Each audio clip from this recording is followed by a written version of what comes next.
They say that life is not fair. Imagine being born and left in the streets of Nairobi, not knowing who your parents are, not even your birthday. This is what happened to Peter Mweke. A stranger picked him up and gave him the name Mweke, that signifies how he was picked from the streets.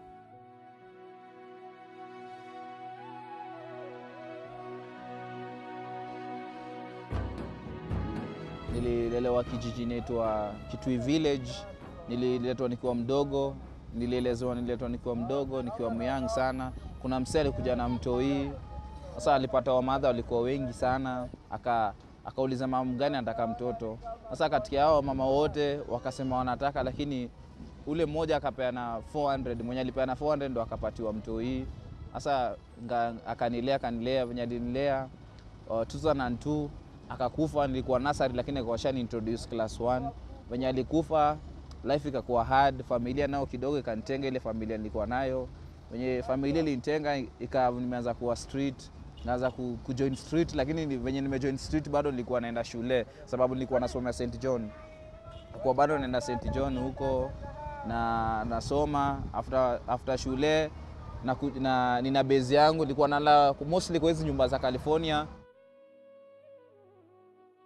ama mostly sometimes nilikuwa nalala Isili kwa kuna hizo ma stores zinakuaga hapo. Sometimes ulikuwa unaingia kwa gunia unalala kwa store moja hapo. Nga continue life, ngakuwa bado na hustle huku na bado naenda shule. Ile kwa hustle bado nikienda shule ikakuwa ni hard sometimes jo kuconnect ya shule na bado niko street, ikakuwa ni hard sana. Sasa venye ilikuwa ni hard sana, nikakuwa bado hiyo scrap metal sababu nilikuwa nakuja shule tuseme kitu saa 2 morning na mkia kwenda kutafuta scrap metals naenda kupima. Alafu nishapima ndo naenda shule. Sasa ikakuwa hivyo, sasa ikakuwa kumekuwa kugumu sana. Venye kumekuwa ni kugumu sana, nikuwe na saa 10 usiku na amsha group yangu. Nilikuwa na 17 people. Asubuhi tunaamka 4, by 4 tunaamka tunaenda kwa zile garage mchana, tunaenda kutafuta. Tunaangalia kule kuna machuma tunaiba. Sometimes tunabitao maochma, tunawapiga tunaiba machuma. Asubuhi ikifika tunapima alafu naenda shule. Sasa naweza sema siku moja God alini bless. Sasa siku moja tukaiba garage moja. Best yangu naye akaniambia twende kwa garage nyingine. Sasa unajua mwizi atosheki. Ikawa tumeenda kwa garage nyingine. Venye tunaenda kwa hiyo garage nyingine, kumbe ndio ilikuwa siku ya mwizi ni 40. Unasikia ni 40 yetu ilikuwa imefika hiyo siku.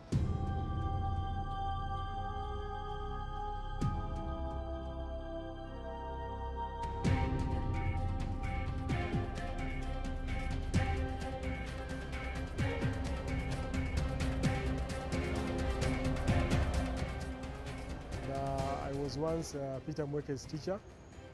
He actually was here from the year 2003 where he joined class 1, class 2 actually.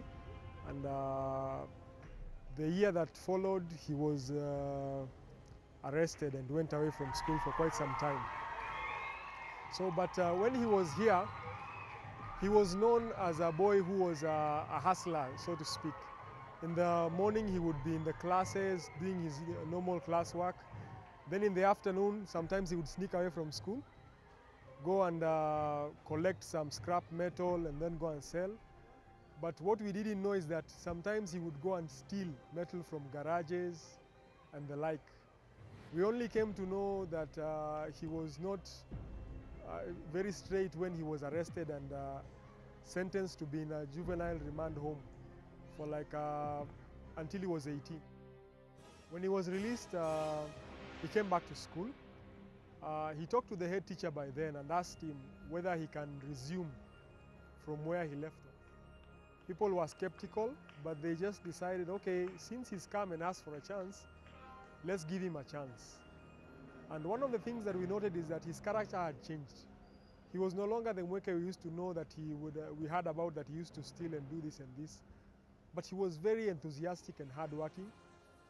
He didn't even know how to read and write, but he would never miss a day of school. He would come to school, he would put all the effort, be in the class. He was not performing well, but he was still there all the time. Venye walinipatia release, nilidecide kukam kwa community tena. Venye nilidecide kukam kwa community, niliamua life si venye nilikuwa, niliamua ni change. Until when somebody took his story, one of the supporters of Friends of St. John's took some interest in his story. Mweke was sent away from the family that used to stay with him. He was actually adopted when he was a very, very tiny baby. He was some few months old and he had been thrown away. So when he was adopted, the family that took him, there was an old lady with a grandmother. After she died, he was cast away from that house. When he came back, he had nowhere to stay. When he came back from the juvenile center, he had nowhere to stay. So this time, there's a lady who came here, a Norwegian lady, and she was very interested in his story. And she began to take interest in him, asking him about where he was born, his birth, whether he had the birth documents and what.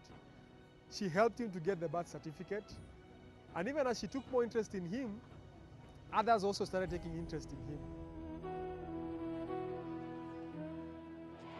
Kuingia kuperform, niperformie, mimi ni former student hapa St. John, at least niwaperformie leo, wako na kasherehe kao kidogo, ndio niwaperformie at least wa feel poa.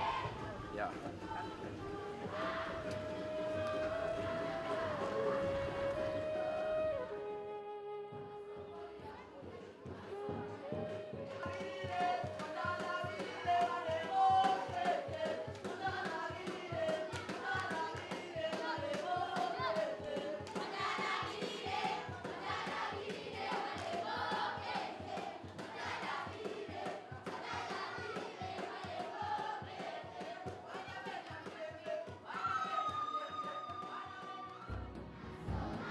Japo life ni hard, bado tuna hustle zangu leo nalia, noneni hii imani ali yangu mwaijua, ndiye choko rapi pani wala sikujitakia kuzaliwa duniani, hukuwa kama ruru, maisha shida kama nte na kurara barazani, kujipa mwe tundu ni maisha kara ya mkono mdomoni, usiku sina raha kupambana na kunguni, ukan kitamani kujiua kama chungu mwaniona hivire, kumukeni ya usoni mambo hayo mtendao, tayona maanani, enda nipata huni hitoka kwa kemola, ukugeta niku Ukugeto niku? Ukugeto niku? Ukugeto niku?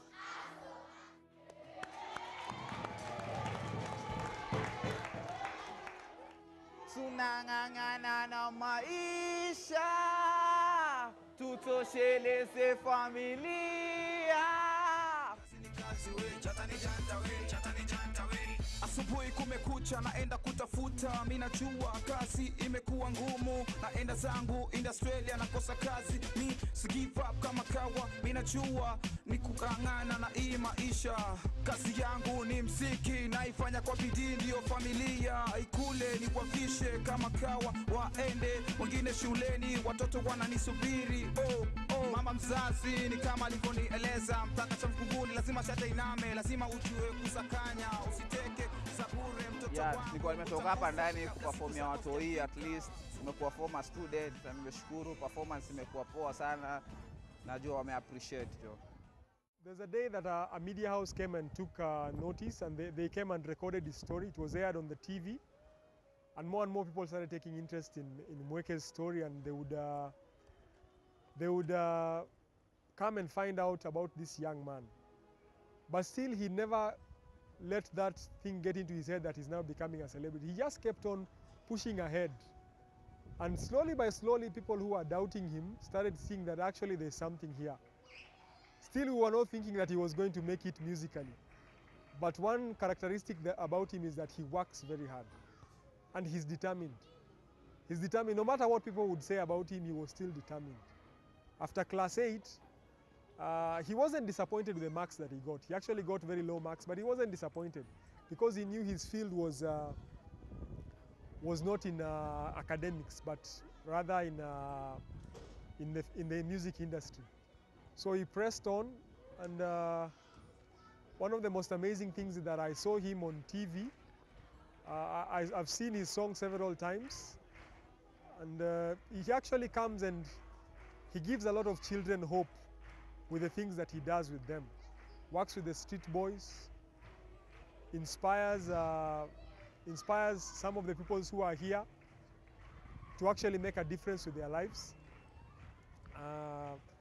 And I can actually say that he's an inspiration to the people of Pumwani because of the way that he holds himself up. He's not taken aback by the things that he has suffered in his life. And I can actually say for a fact that he also inspires the teachers from moving from a point of where he was a street boy to now being on TV, having radio personalities interviewing him, media houses coming to talk to him. And he still remembers where he came from. He still has the respect and for the staff here. And the children generally love him. You've seen the way when he performed before the children, they even know his songs now, which is actually surprising. So for me, that is Peter Mweke in a nutshell and the time that I've known him. Tutosheleze familia, tunang'ang'ana na maisha. Tutosheleze familia. Wera, weka, sini kasi, weka,